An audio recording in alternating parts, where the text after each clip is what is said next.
The question is, will this coming campaign, as we focus now on blue liners, Hicks, will this be a breakout year for him? I thought he broke out last year, really. When you watch the tape and you see how good he was, I thought he was there. The question is, can he separate himself from the other great defensemen when you've got Cale Makar and you've got Devon Toews and you've got a good Sam Girard that rebounded last year?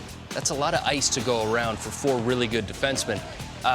To me, he's got all the skills. He skates so good. He's missed some time with injury. The thing I loved the most, when Cale Makar was out of the lineup, he was their best defenseman. That tells me something about him. Yeah, I mean, this is it's always going to be tough because Bowen Byram is not going to get his deserved love. I believe he gets a ton of respect. I mean, we respect the heck out of him. That's why we're talking about him here, and I think his teammates do as well. But you're playing behind Cale Makar and Devon Toews. Those two guys, one's the best defenseman in the world. The other one is probably top 5. I mean, that's how good they are. So you're not going to get the notoriety, I think, league-wide or maybe from some other fan bases. But this kid's awesome, man. I love it. And he's a gamer, too. Like, he gets involved. Just the way he's not very big, but the way he just goes about his business, he plays pretty fearless, and I love that about him. So I think the big thing is staying healthy for him, and he's had some nasty injuries.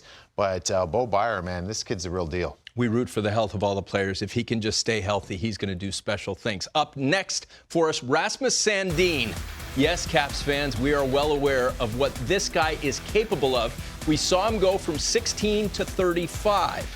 Hicks, how about what you think he could do this year? A breakout, yes or no? I think Rasmus Sandin is going to break out into becoming a really solid top 4 defenseman. I don't think his point numbers or his totals are going to be that high. John Carlson's going to be healthy. He's fed Ovi that puck hundreds and hundreds of times, and he's a righty, and that's preferred on that Washington top unit. But can Rasmus Sandin be the best left-handed defenseman on the Washington Capitals, take on more time, get more assignments? He absolutely can. After the trade, it looked like he had a shot of life in him, where he was no longer buried. He wasn't afraid to make a mistake. He was very, very good. So I think moving forward, I don't really care about his points. I want to see the growth as a guy on the left side, because behind him, I believe it's Edmondson and Ferravari, 2 good defensemen, but Sandin can take over there. Yeah, and it's about the opportunity, and every player wants the opportunity, and Rasmus Sandin wasn't necessarily getting that in Toronto. He was getting opportunity. He was playing, but they had guys in front of him, right? So he comes here, and it's a little bit of a breath of fresh air. You get a new opportunity, a new lease on your hockey life, and he seemed rejuvenated by it. So, yeah, I would expect him to he's an offensive gifted player. He's not very big. There's times where defensively you see that he gets taken advantage of in that regard. So I think there's some growth that still needs to happen, but he's in the right situation. I think he'll be used the right way to give himself an opportunity for a breakout season. From him to Jake Sanderson, to borrow from Anthony Michael Hall in 16 Candles. Jake's my boy. Now, he's an Ottawa Senator, and you're talking about one of the teams that people could see them having a breakout campaign. So, Hicks, looking at his numbers from this past season, what would a breakout season from him look like? I thought, and I'm saying this, I thought last year, I know it was his first year in the league, I thought it was a breakout season. I thought, to me, what I watched him, a first-year pro, like coming out of college, to be that good defensively, I have not seen that before. The way he defended, the way he started plays out of his own end, his offensive work on the blue line, his footwork, he has every single tool. I thought he was the most underrated player in the NHL last year. Wow. Not many people were talking about him. He is special, special, special. This is a guy you build a franchise around. I do believe he's that good.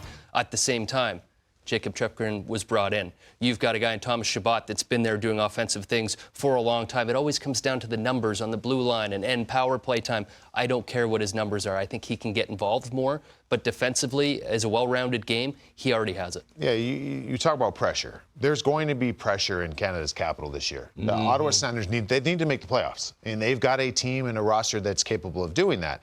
So I think with a young player in his sophomore year, there's even more pressure to take on more. That's why I like the Chychrun move. I like the fact that Ottawa is, and Pierre Dorian, they're paying attention to trying to make their defense unit better as a whole. Insulate this kid a little bit more. Allow him to go at his own pace, because he's pushing the pace. And just don't overwhelm him. I think they know that. And I think he won't feel as much pressure because their D-core as a whole it got significantly better. Among rookies, only Owen Power among blue liners had more point production than Jake Sanderson. On to the last of our blue liners, Jamie Drysdale. Ducks fans, don't worry about an East Coast bias. We know about Jamie Drysdale here at NHL Network, and we love to watch him. 81 games played. Ignore the plus minus. It was a long year for the Anaheim Ducks. 4 goals, 28 assists. Hicks, what's your assessment of Drysdale and the potential for a breakout? My assessment's going to be determined by how he's feeling. He hardly played hockey last year, so that's one big thing. Opportunity-wise, when we talk about everyone, where opportunity lies, if you're a right-handed defenseman that's a puck mover in Anaheim, you're going to have opportunity. They brought in Radko Gudas. He's not there to drive offense and score points. He does other things well. So for Jamie Drysdale, we're talking about a guy that's removed from being a really high draft pick, a guy that had a really good first season as an NHLer. I think there's going to be opportunity there, and I know in Anaheim with Greg Cronin, who has coached me before, he's taken over. He's going to learn to defend better before he does anything offensively, but I think the ceiling's already there. He's got the skill that he could break out.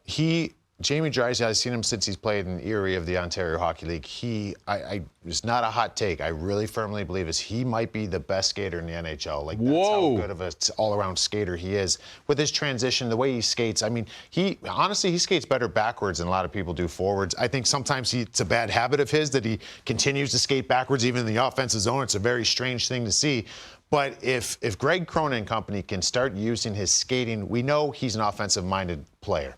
If he can use his skating, and I almost compare it to a young Chris Letang in the league, where Chris Letang would sit there, he'd sit up ice so far up in the neutral zone, and it would be so unorthodox that he'd be right up on next to a winger in the neutral zone denying him the puck. And you'd think, he's basically saying, I know I'm out of position here, but there's no way you're beating me back to my net because I'm a better skater. Yeah. I think if Jamie Drysdale, it's not about defending when the other team has the puck.